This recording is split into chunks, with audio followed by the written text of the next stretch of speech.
বাংলাদেশের প্রপাগান্ডা রাজনীতি যা জুলুম করছে 16 বছর 17 বছর, এখন এই জুলুম এমনভাবে করছে যে এলাকায় আর ফিরে আসতে পারতেছে না। তখন চুরি করে কুরবানি দিতেছে রাত্রে বেলায়, দিনের বেলায় আসলে এলাকার লোকজন ধরে যদি আচ্ছা মতো মেহমানদারি করে, নাকি লাঠি দিয়ে বেত দিয়ে কিল ঘুষি যা আছে সব দিয়ে যদি মেহমানদারি করে, এই জন্য মারের ভয়ে বাড়িতে রাত্রেবেলা এসে কুরবানি দিয়ে আবার চম্পট। আসসালামু আলাইকুম ওয়া রাহমাতুল্লাহি ওয়া বারাকাতুহু। তাহলে আমরা জানলাম কুরবানি দেওয়ার সময় কয়দিন, কত তারিখ?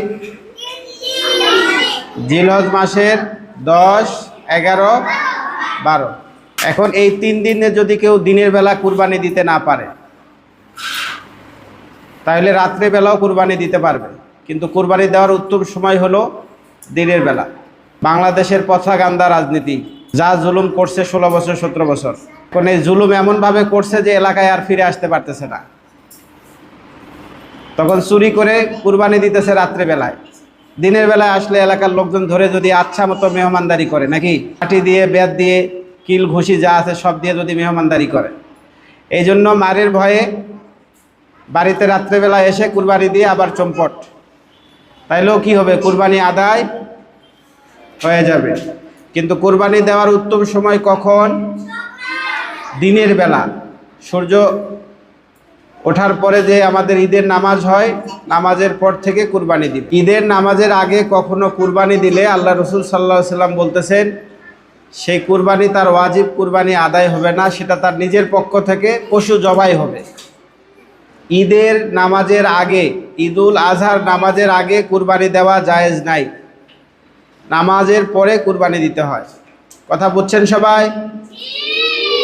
এখন ওই এলাকায় যদি প্রচণ্ড বৃষ্টি হয়, মাঠে মসজিদে যেয়ে নামাজ পড়ার কোনো সুযোগ নাই, এত বাহিরে মেঘাচ্ছন্ন বৃষ্টি, ঝড় বাদল তুফান, যে মাঠে যে যাবে ওই রকম যাইতে পারতেছে না, মসজিদে যাবে সেরকমও সুযোগ নাই, তাহলে ওই দিন নামাজ আদায়ের পরে, অর্থাৎ 8টা 9টায় নামাজের পরে ঈদের নামাজ ছাড়াও কুরবানি দিতে পারবে। মাসালা জানেন? তাইলে ঈদের নামাজ ছাড়াও কুরবানি দিতে পারবে কোন সময়? যদি ওইরকম কোনো আকাশ মেঘাচ্ছন্ন থাকে বা বাহিরে যুদ্ধ গোলাগুলি চলতেছে, এই মুহূর্তে বের হলে সমস্যা আছে, বিভিন্ন বড় বড় কোনো যদি ওজোর থাকে, তাহলে সেই ক্ষেত্রে ঈদের নামাজ হওয়া পর্যন্ত সময় অপেক্ষা করে তারপরে কুরবানি দিবে। এখন কথা হলো, তাহলে নামাজ কখন পড়বে? নামাজ পরের দিন পড়বে, 11 তারিখ। তাও যদি না পারে 12 তারিখে পড়বে। কথা বুঝে আসছে? তাও যদি না পারে 12 তারিখ পার হয়ে যায়, তাহলে ইচ্ছাকৃতভাবে ঈদের নামাজ তরক করলে ওয়াজিব তরক করার কারণে কবিরা গুনাহ হবে। কিন্তু যেহেতু এটা ইচ্ছাকৃত নয়, কোনো ওজোরের কারণে, তাহলে সেই ক্ষেত্রে নামাজ তরক করলে কবিরা গুনাহ হবে না। এই সবাই মনোযোগ দেন, কি কি পশু দ্বারা কুরবানি করা যায়? হাদিসে আসছে 6 রকমের পশু। 1 নাম্বার হলো উট, 2 নাম্বার হলো গরু, 3 নাম্বার হলো মহিষ, 4 নাম্বার হলো ছাগল, 5 নাম্বার হলো ভেড়া, 6 নাম্বার হলো দুম্বা। এগুলি সব গৃহপালিত পশু দ্বারা কুরবানি দিতে হয়। উটের বয়স হইতে হয় 5 বছর, গরু এবং মহিষের বয়স হইতে হয় 2 বছর। কত বছর? 2 বছর। ছাগল, ভেড়া, দুম্বা এগুলির বয়স হইতে হয় কমসে কম 1 বছর। ভেড়া এবং দুম্বার ক্ষেত্রে আসছে যদি 9 মাস 10 মাসের হয় এবং দেখতে যদি মনে হয় যে 1 বছর বয়সের মতো, তাইলে 1 বছরের কিছু বয়স কম হইলেও দুম্বা এবং ভেড়াতে কুরবানি দেওয়া যায়। এই 6টা পশুর নর এবং মাদা, পুরুষ এবং মহিলা, তাহলে কয়টা পশু দ্বারা কুরবানি দেওয়া যায়? কি কি?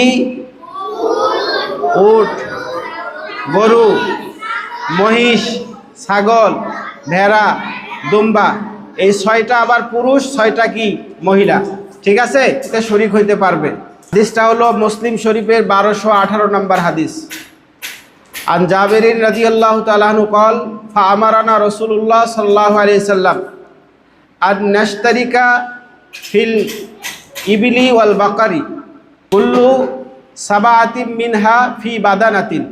রাদিয়াল্লাহু তাআলা আনহু থেকে বর্ণিত, তিনি বলেন রাসূলুল্লাহ সাল্লাল্লাহু আলাইহি সাল্লাম আমাদের কুরবানির পশুতে, গরু এবং উটেতে প্রত্যেকে এক এক করে 7 জন ভাগে অংশীদার স্থাপন করতে বলেছেন, অর্থাৎ 7 ভাগ দিয়ে কুরবানি করার আদেশ দিয়েছেন। তাহলে আমরা এই হাদিস থেকে জানলাম, মুসলিম শরীফের হাদিস 1218 নম্বর হাদিস, এখানে রাসূলুল্লাহ সাল্লাল্লাহু আলাইহি ওয়াসাল্লাম আমাদেরকে গরু, মহিষ এবং উট কয় ভাগে দিতে বলেছেন? 7 ভাগ করে।